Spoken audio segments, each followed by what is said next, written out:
Hello guys, today's video magluluto ako ng chicken cream with mushroom guys. Iprito ko muna yung manok.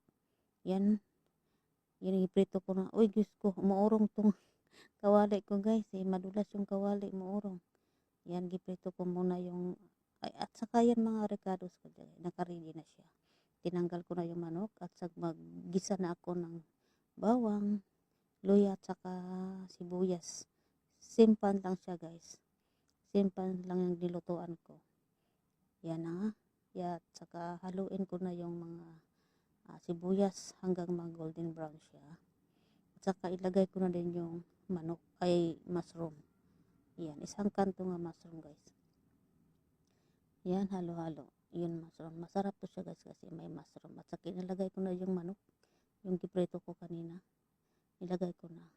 At saka gutom na din ang person. Lagyan ko na din siya ng mainit na tubig para mabilis. At saka hindi ko na siya nilagyan ng asin. Yung tuyo lang siya kasi may asin na yung manok kanina. Yan. Takpan ko muna guys. Siguro mga 1 minute. Tapos ilagay ko na din yung cream. Yun na. Lagay ko na siyang cream guys para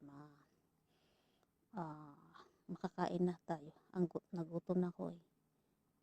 Yan. Yan ang cream natin guys. Hinahalo lang natin para absorb yung cream sa manok. Yan, takpan muna natin hanggang 2 minutes siguro at saka luto na to. Yan na. Yan na guys, luto na siya, ready to eat na. Tikman natin kung tama na ba yung asin.